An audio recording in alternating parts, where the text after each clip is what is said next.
ఏందా? స్త్రీలకు అని నరుల్లో బాప్తిసమిచ్చే యోహాను గొప్పవాడని ప్రభు అన్నాడు. పరలోక రాజ్యంలో అనుకుడు అతని కంటే గొప్పవాడు అంటే పరలోక రాజ్యంలో పౌరుడు ఎంత గొప్పవాడు? దాన్ని మనం అర్థం చేసుకుంటే దాని గొప్పతనం ఏంటో మనకు అర్థం అవుతుంది. ఆ రాజ్యంలో సభ్యుడు ఎంత గొప్పవాడో మనకు అర్థం కావాలి. దాని ప్రాముఖ్యత ఏంటనంటే, ఒకటి, ప్రభువారే స్వయంగా ఆయన ప్రకటన దానితోనే ప్రారంభించాడు. దాంతో దేవుని రాజ్యం సమీపించి ఉన్నది అనే ఆ టాపిక్ తోనే తన ప్రకటన ప్రారంభించాడు. ప్రపంచంలో ఉత్తమ ఉపాధ్యాయుడు ఎవరైనా ఉన్నారంటే యేసుప్రభువారు. గొప్ప బోధకుడని ఎవరైనా ఉన్నారంటే అది యేసుప్రభువారు. బోధకుడు అనటానికి సూటబుల్ పర్సన్ ఎవరైనా ఉన్నారంటే యేసుప్రభువారు. అలాంటి ఆయన దేనితో బోధన ప్రారంభించాడంటే పరలోక రాజ్యము సమీపించినది, లేక దేవుని రాజ్యము సమీపించినదనే దానితోనే ఆయన బోధ ప్రారంభించాడు. ఆయన ఉపదేశం దేనితో స్టార్ట్ చేశాడంటే దేవుని రాజ్యం సమీపించిందండి. అది దానికి ఉన్న ప్రాముఖ్యత, దేవుని రాజ్యానికి ఉన్న ప్రాముఖ్యతను మనం గుర్తించవచ్చు. అదే సెకండ్ పాయింట్ ఏంటంటే, దేవుని రాజ్యం యొక్క ప్రాముఖ్యతలో యోహాను మనుషులందరికంటే గొప్పవాడైతే, స్త్రీకరణ నరులందరికంటే గొప్పవాడైతే, యోహాను కంటే గొప్పవాడు ఎవరు అని అంటే దేవుని రాజ్యంలో అల్పుడు, అధికుడు కాదు. అధికుడు గొప్పవాడు అంటే ఇక్కడ దేవుని రాజ్యంలో అల్పుడైన వాడు కూడా అతని కంటే గొప్పవాడు అన్నాడు. అల్పుడే గొప్పవాడైతే దేవుని రాజ్యంలో అధికుడు ఎలా ఉంటాడు? అప్పుడు అతని స్థానం ఏంటి అర్థం చేసుకోవాలి. తర్వాత లూకాసు వార్త 24 అధ్యాయాలకు వచ్చేయండి. దేవుని రాజ్యం యొక్క ప్రాముఖ్యతను మనం గుర్తించడానికి మరొక విషయాన్ని ఆలోచించేద్దాం. లూకాసు వార్త 23వ అధ్యాయము 40 నుంచి చదువుదాం చూడండి ఒకసారి, లేదంటే 39 నుంచి చదువుదాం. 39 నుండి, వేలాడబడిన ఆ నేరస్తులలో ఒకడు ఆయనను దూషించుచు, నీవు క్రీస్తువు కదా, నిన్ను నువ్వు రక్షించుకొనుము, మమ్మను కూడా రక్షించమని చెప్పాను. అయితే రెండోవాడు వారిని గద్దించి, నీవు అదే శిక్షలో ఉన్నావు గనక దేవునికి భయపడవా? మనకైతే ఇది న్యాయమే, మనం చేసిన వాటికి తగిన ఫలము పొందుతున్నాము, కానీ ఈయన ఏ తప్పిదమును చేయలేదని చెప్పి ఆయనను చూచి యేసు, నీవు నీ రాజ్యములోనికి వచ్చినప్పుడు నన్ను జ్ఞాపకం చేసుకుని మరిను. నీవు నీ రాజ్యంలోనికి వచ్చినప్పుడు నన్ను జ్ఞాపకం చేసుకుని మరిను. ఇక్కడ సంఘటన జాగ్రత్త చూడండి. ఇద్దరు ఆయనతో పాటు సిలువేయబడ్డారు, ఇద్దరు దొంగలు. సిలువేయబడ్డ వాళ్ళు ఒకడు ఏమన్నాడంటే, నిన్ను నువ్వు రక్షించుకొని నన్ను కూడా రక్షించవచ్చు కదా మమ్మల్ని అని అంటాడు. రెండోవాడు ఏమంటాడంటే, మనకి ఇది న్యాయమే, అతనికి ఇది న్యాయం కాదు, ఆయన ఏ తప్పిదం చేయలేదు అని అంటాడు. ఆ రెండోవాడు ఏమంటాడంటే, ఒకడేమో ప్రాణరక్షణ కొరకు ప్రయత్నం చేస్తున్నాడు. ఆ రెండోవాడు ఏమని ప్రయత్నం చేస్తున్నాడంటే, నీ రాజ్యంలో నన్ను జ్ఞాపకం చేసుకోమంటున్నాడు. ప్రాణం గొప్పదే, రాజ్యములో స్థానం గొప్పదా అని దేనికి చూజ్ చేసుకున్నాడు ఈ రెండోవాడు? మొదటివాడేమో ప్రాణాన్ని చూజ్ చేసుకున్నాడు. మమ్మల్ని కాపాడొచ్చు కదా, మీ ప్రాణాలు కాపాడుకోవచ్చు కదా, మా ప్రాణం కూడా కాపాడొచ్చు కదా అని అడుగుతున్నాడు ఒకడు. అంటే దేనికి ప్రయారిటీ ఇచ్చాడు అతను? ప్రాణానికి. రెండోవాడు దేనికి ప్రయారిటీ ఇచ్చాడు? రాజ్యంలో స్థానానికి ప్రయారిటీ ఇచ్చాడు, ప్రాధాన్యత ఇచ్చాడు. అంటే ఒక మనిషికి ప్రాణం కంటే కూడా ప్రాముఖ్యమైనది ఏమైనా ఉంటుందా? ప్రాణం యొక్క వాల్యూ ఏంటని మనం ఆలోచన చేసినప్పుడు, ఒకడు లోకమంతా సంపాదించుకొని ప్రాణం పోగొట్టుకుంటే ఏంటి ప్రయోజనం అన్నాడు. ఒకసారి మాట ఎవరికైనా గుర్తుందో? మత్తయి సువార్త 6వ అధ్యాయము ఒకసారి చూడండి, బైబిల్ దీన్ని. ఒకడు లోకమంతా సంపాదించుకొని ప్రాణం పోగొట్టుకుంటే ఏమిటి ప్రయోజనం అనే మాటని ఉపయోగిస్తాడు ప్రభు.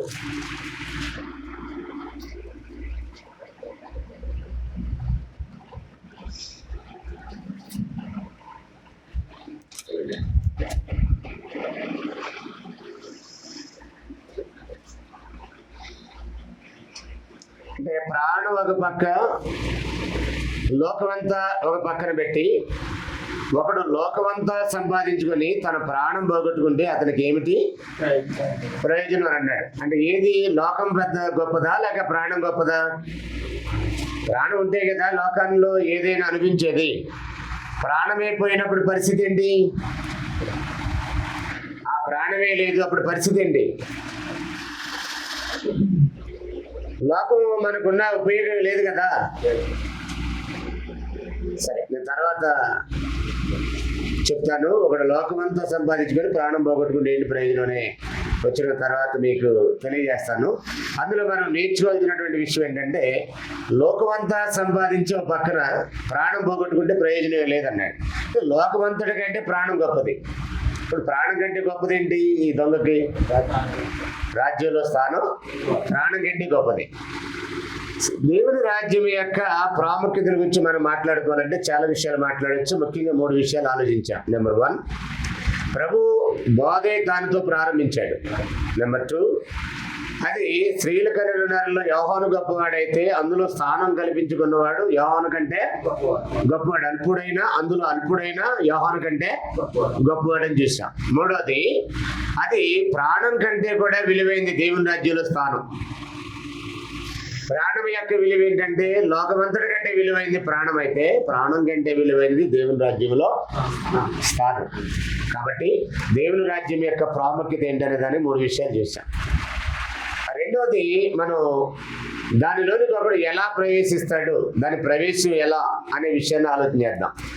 యోహాను సువార్త 3వ అధ్యాయంలో నికోదేముతో యేసు ప్రభువు వారు చెప్పినటువంటి సందేశాన్ని మనం చూసినట్లయితే,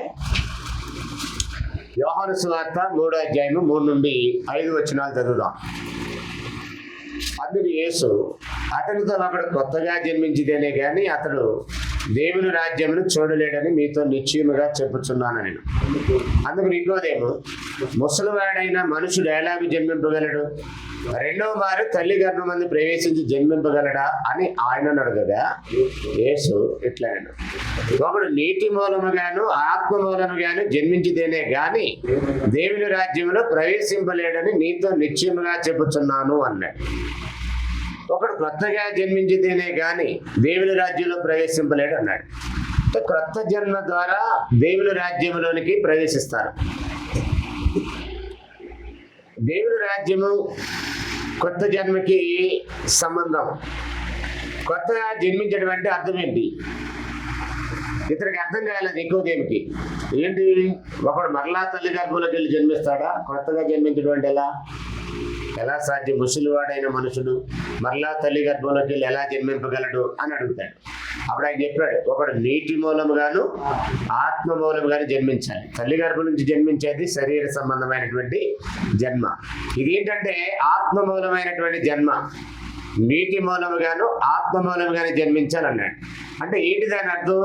ఆత్మ మూలముగా జన్మించడం అంటే ఈ కొత్త జన్మని ఏమన్నాడంటే క్రీస్తు యేసుని అంగీకరించి బాప్తిస్వం పొందుటను గురించి మాట్లాడుతున్నాడు.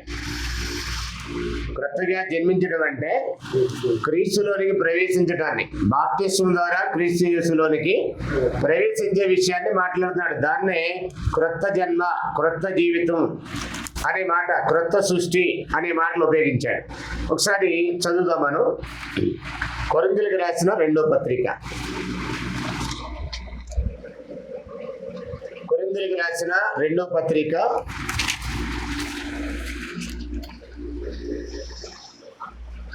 5వ అధ్యాయము 17వ వచనం చదువుదాం. కొరింథీయులకు రాసిన 2వ పత్రిక 5వ అధ్యాయం 17వ వచనం. కాగా ఎవడైనను క్రీస్తునందున్న ఎడల వాడు నూతన సృష్టి అని అన్నాడు. అక్కడ కొత్త జన్మ అనే పదం వాడాడు, ఇక్కడేమో నూతన సృష్టి అనే పదం వాడాడు. గలతీయులకు రాసిన పత్రికలో మరొక మాట చదువుదాం. 6వ అధ్యాయము, గలతీయులకు రాసిన పత్రిక 6వ అధ్యాయము 15వ వచనం చదువుతున్నాను చూడండి. క్రొత్త సృష్టి పొందుటి ఎందే గాని సున్నతి పొందుటి ఎందు పొందకపోటి ఎందు ఏమీ లేదన్నాడు. అంటే సున్నతిని ఎక్కడైతే ప్రస్తావించాడు? కొత్త సృష్టి, సున్నతి అనే పదం వాడాడు. ఇప్పుడు కొత్త సృష్టి దేని ద్వారా జరుగుద్ది? సున్నతి ద్వారా కాదు. ఎలా జరుగుద్ది మరి అని అంటే, ఒకసారి మనం అపోస్తలుల కార్యం 15వ అధ్యాయానికి వచ్చేద్దాం. అపోస్తలుల కార్యములు 15వ అధ్యాయంలో మొదటి నుంచి చదివితే కొందరు యోదయ నుండి వచ్చి మీరు మోషే నియమించిన ఆచారం చొప్పున సున్నతి పొందితేనే కానీ రక్షణ పొందలేరని సహోదరులకు బోధించిరి. అంటే సున్నతి పొందితే కానీ రక్షణ పొందలేరు అన్నారు. వాస్తవానికి యేసుప్రభు ఏం చెప్పాడు? రక్షణ పొందడానికి ఏం చేయాలన్నాడు? మార్కు సువార్త 16:16 రక్షణ పొందడానికి సున్నతి పొందమని యేసుప్రభు చెప్పలా. రక్షణ పొందడానికి బాప్తిసం పొందమని యేసుప్రభు చెప్పాడు. మార్కు సువార్త 16:16 ఏమన్నాడంటే, నమ్మి బాప్తిసం పొందిన వాడు రక్షింపబడును, నమ్మని వానికి శిక్ష విధింపబడును అని అన్నాడు. అంటే యేసు చెప్పిందేమో రక్షణ పొందడానికి బాప్తిసం పొందాలి అన్నాడు. వీళ్ళు ఏం చెప్తున్నారంటే రక్షణ పొందాలంటే సున్నతి పొందాలి అన్నాడు. ఈ రక్షణకి సున్నత బాప్తిస్మా? బాప్తిస్మ. అప్పుడు క్రొత్త జన్మ కూడా లేక నూతన సృష్టి కూడా సున్నతే బాప్తిస్మా. దేని ద్వారా?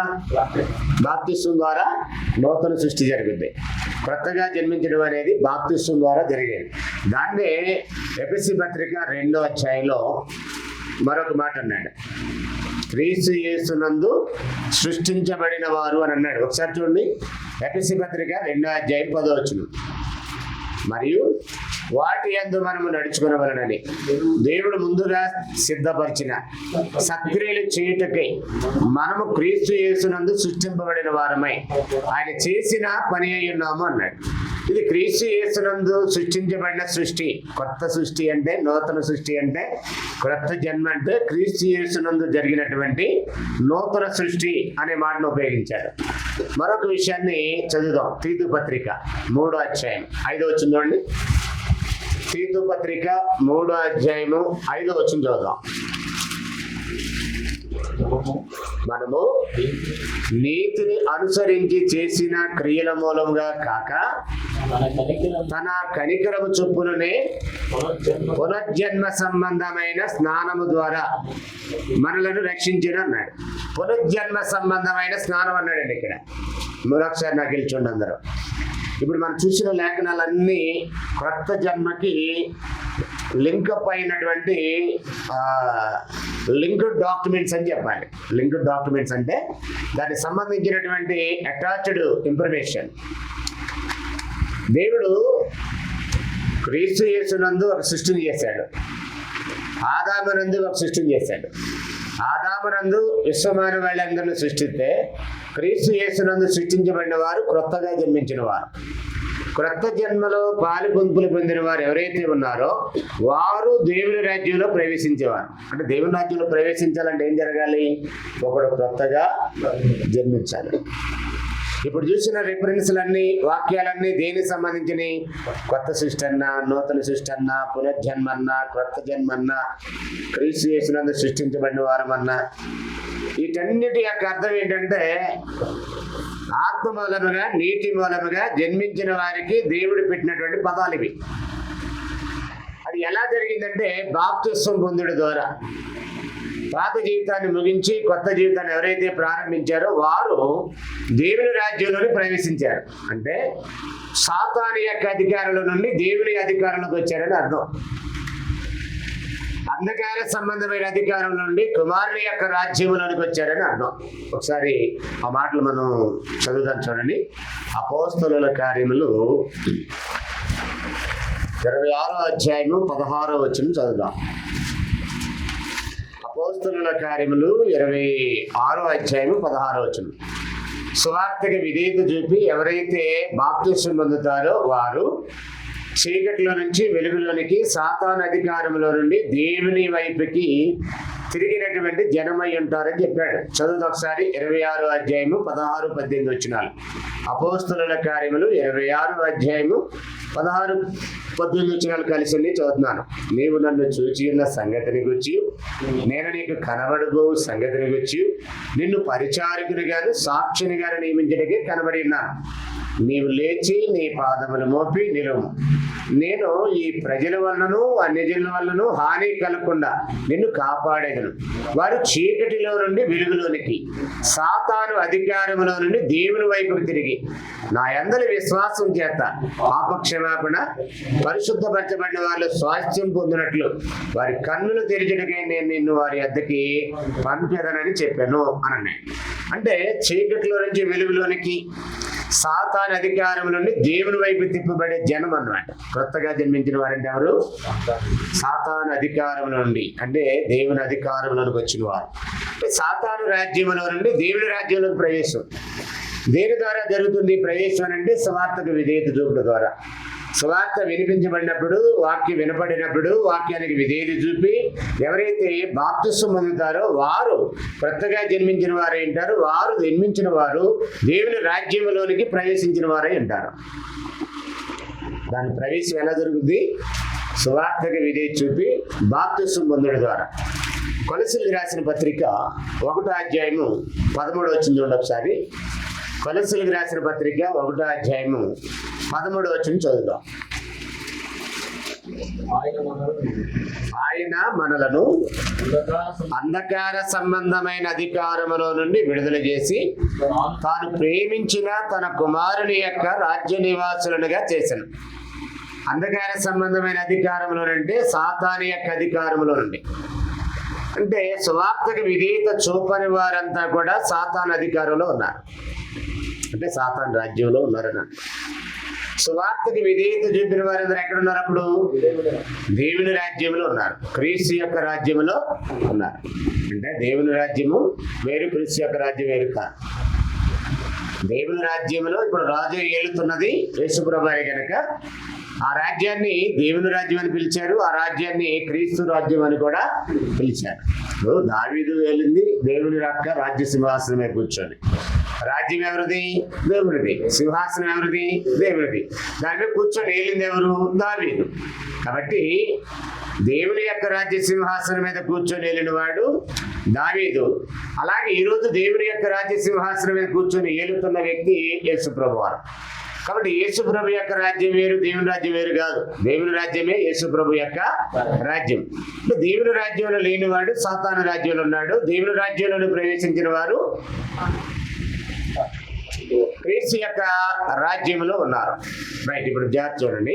ఇది రాజ్యం వచ్చును గాక అన్నారంటే ఏ రాజ్యంలో ఉన్నారు వాళ్ళు?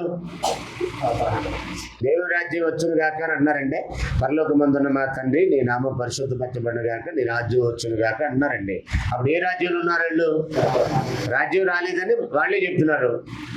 రాని రాజ్యంలో ఎలాగో ఉండరు. రాని రాజ్యాలు ఉంటారా? ఉండరు.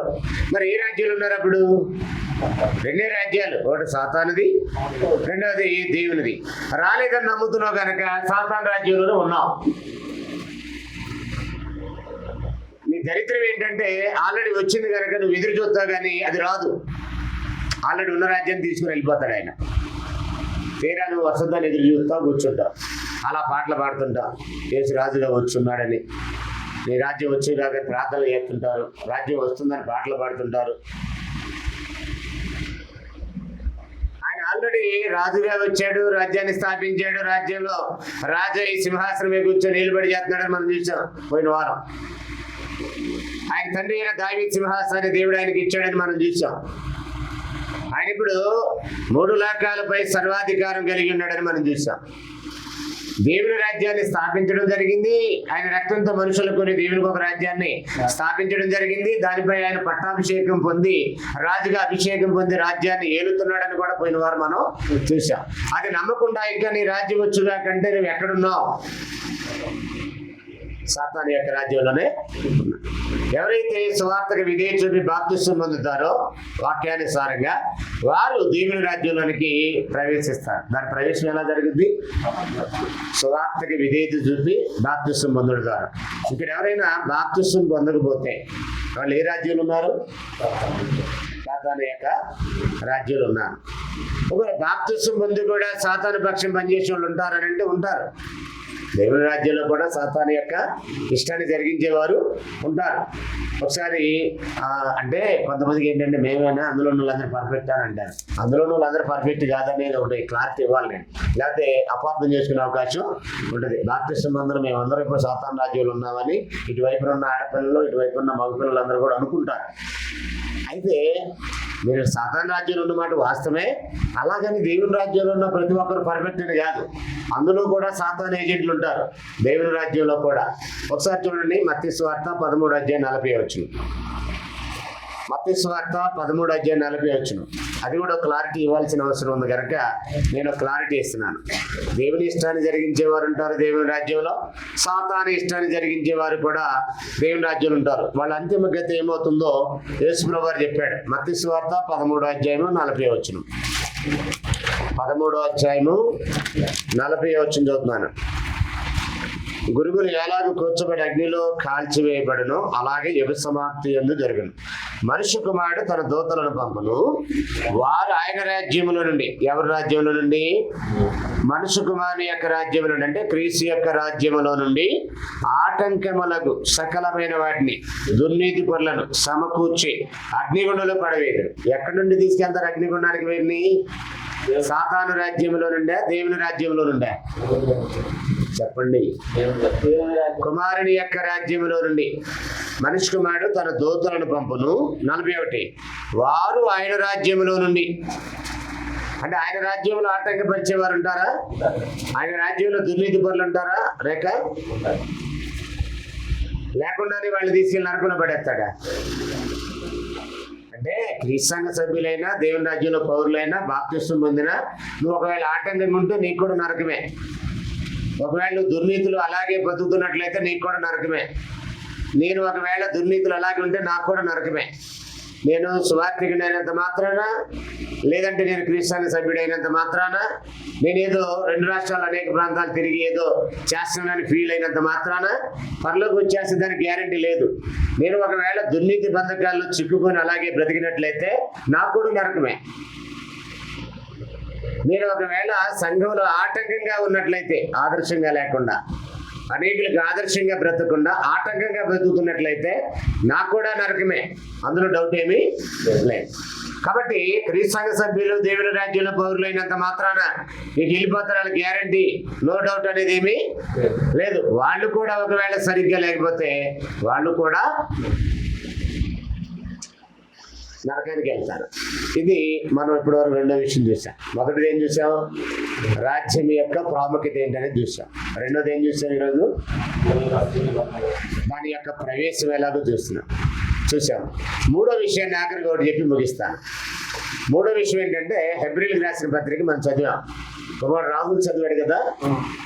హెబ్రీయులకు రాసిన పత్రిక 12వ అధ్యాయం ఒకసారి చదువుతాం అన్నమాట. 28, 29 వచనాలు.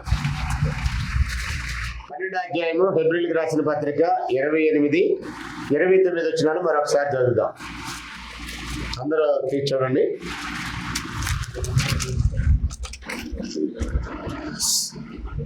చదువుతాను. అందువలన మనము నిశ్చలమైన రాజ్యమును పొంది దైవ కృప కలిగిందము, ఆ కృప కలిగి వినయ భయభక్తులతో దేవునికి ప్రీతికరమైన సేవ చేయడము, ఏలయనగా మన దేవుడు దహించు అగ్ని ఉన్నాడు అన్నాడు.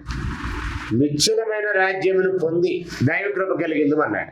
దాని దీవెన ఏంటంటే, దైవ కృప ఎవరికైనా కావాలి అని అంటే, కృప అనుగ్రహింపబడాలి అని అంటే నిశ్చలమైన రాజ్యాన్ని పొందాలన్నాడు. నిశ్చలమైన రాజ్యాన్ని పొందకపోతే దైవ కృప లేదా?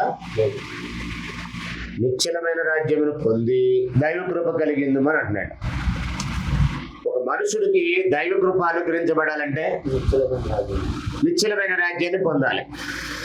నీ రాజ్యం వచ్చుడు కాకంటే పొందనట్ట పొందలా వృత్తే కదా, పొందటా కదా, రాలేదని నమ్ముతున్నావు నువ్వు. నీకు అందులో ఎక్కడ ఉంటాను, దాన్ని ఎలా పొందుతాను?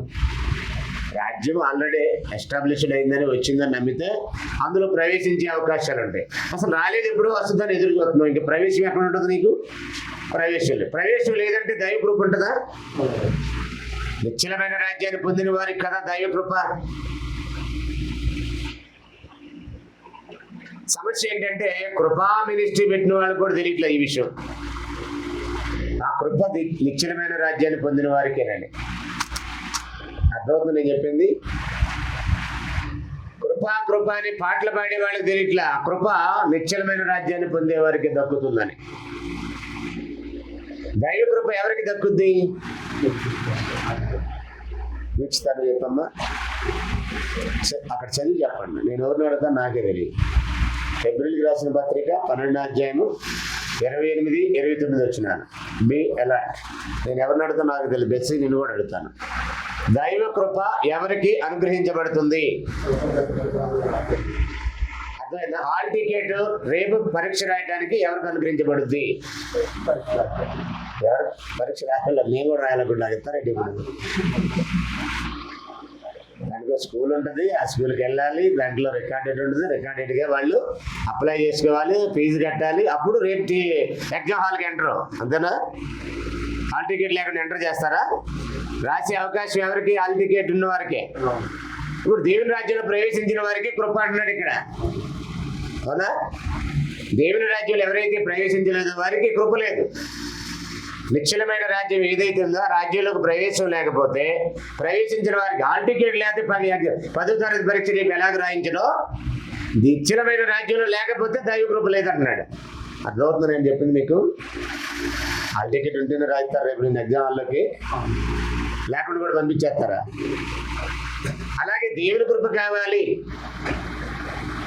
నీ కృప నాకు చాలును, నీ కృప లేనిది నే బ్రతుకలేను అని పాట రాసిన ఆయనకి అసలు ఆ కృప ఎక్కడ దొరుకుతుందో తెలియకుండా చచ్చిపోయాడు. అర్థమవుతుంది చెప్పిందని మీకు? గుంటూరులోకి ఆయన కృపా మినిస్ట్రీ అని ఒక ఆయన పెట్టాడు. ఆ మినిస్ట్రీ పెట్టిన వాడికి తెలియదు కృప ఎక్కడ ఉంటే దక్కుద్ది అనేది. అర్థమవుతుందా? ఈ కృప మీద చాలా మంది ప్రసంగాలు చేశారు, కృప మీద చాలా మంది పాటలు పాడారు. పత్రికల్లో దేవుని కృప మీకు తోడైండును గాక అని అపోస్తులు అన్నారు. అది ఎవరికి తోడైంటది? ఎవరికి ఆ కృప దక్కుద్దానంటే నిశ్చలమైన రాజ్యమును పొంది దైవ కృప కలిగిందము. ఆ కృప కలిగి వినయ భయభక్తులతో దేవునికి ప్రీతికరమైన సేవ చేయదమన్నాడు. చాలా మందికి అర్థం కాని విషయం ఏంటంటే, దేవుని రాజ్యం వచ్చిందని నమ్మి సువార్తకు విధే చూపి దానిలో ప్రవేశించిన వాడికి కృప అనుగ్రహించబడింది. లేని పక్షంలో కృపకి పాత్రలు కాదు, కృపకి వాళ్ళు అపాత్రులై ఉంటారు.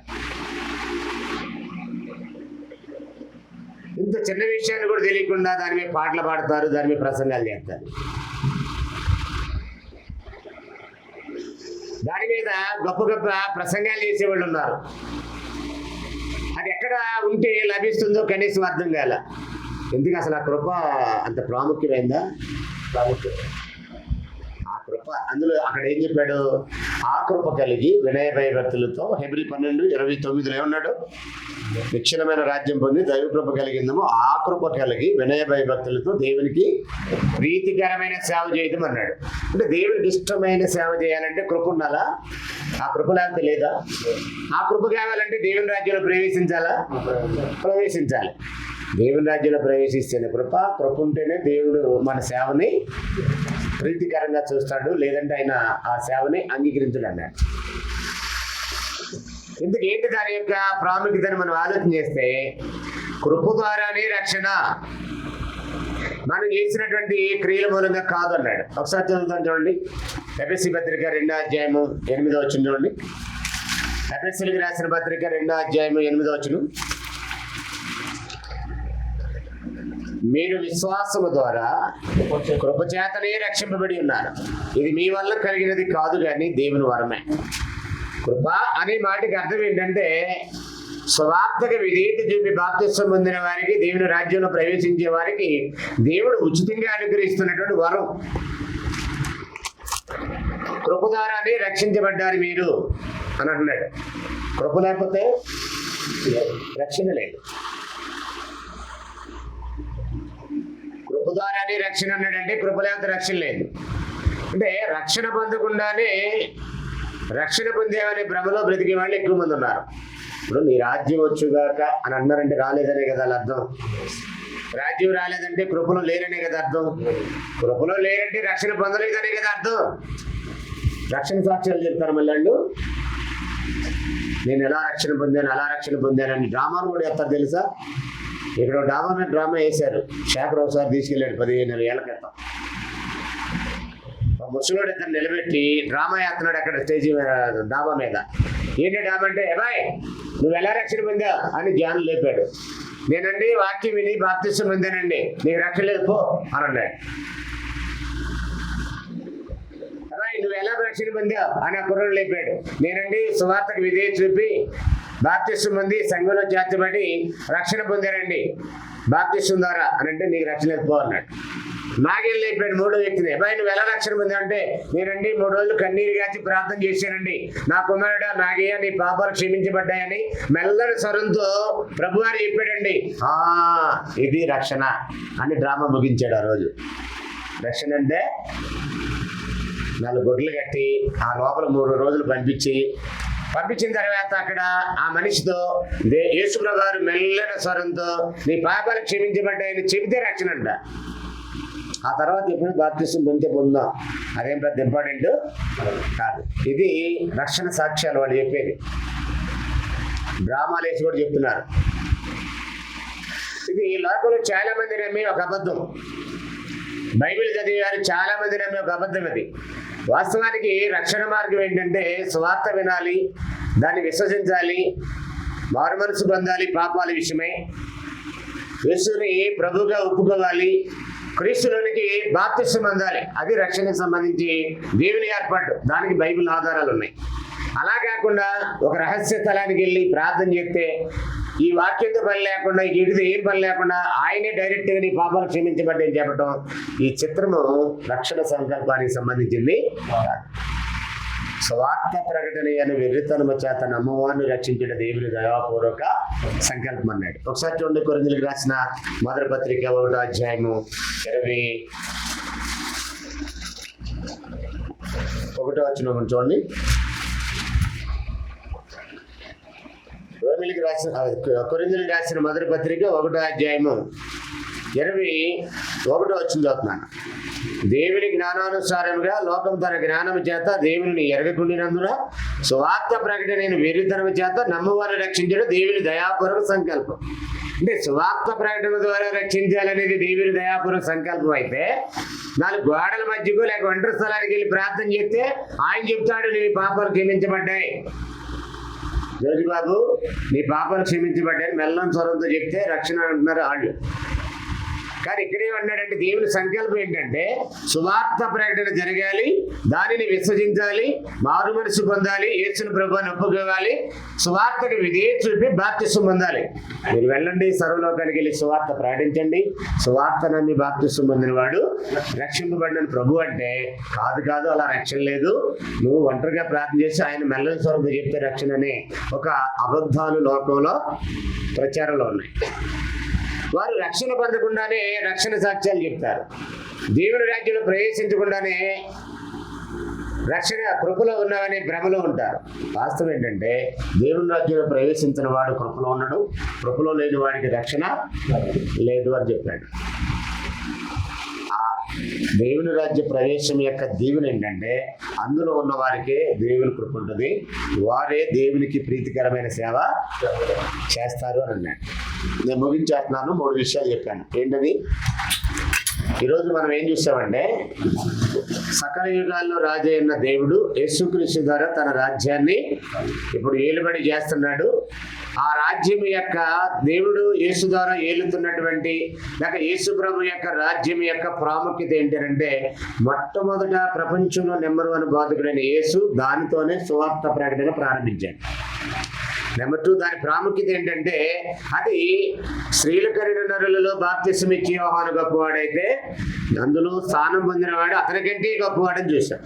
3వది ఏం చూసామంటే ఒక వ్యక్తి దొంగ ప్రాణం కాపాడుకోవడానికి ప్రయత్నం చేస్తే ప్రాణం కంటే ముఖ్యమైనదిగా దేవుని రాజ్యంలో ప్రవేశం అని గుర్తించాడు శిలువ మీద ఉన్న మరొక దొంగ. అంటే ప్రాణం కంటే దేవుని రాజ్య ప్రవేశం గొప్పదని చూశాం.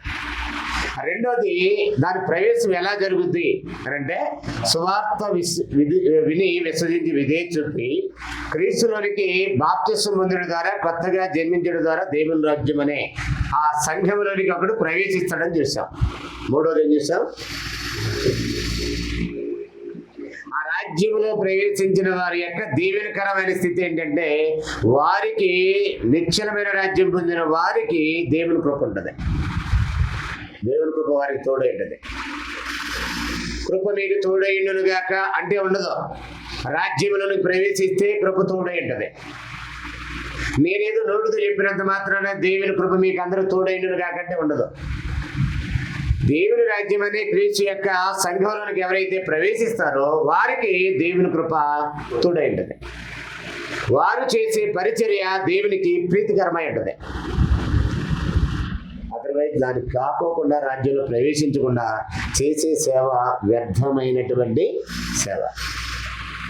ఒకవేళ వాళ్ళకి తాత్కాలిక ఇక్కడ ఏదైనా భక్తికి ఉపయోగపడితే పడవచ్చు, కానీ నరకాన్ని తప్పించే సేవ అయితే కాదు అనే విషయాన్ని మనం గ్రహించాలి.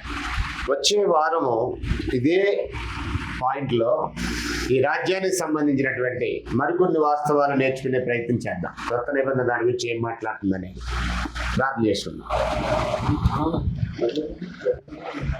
దాని గురించి నువ్వు చేస్తావా?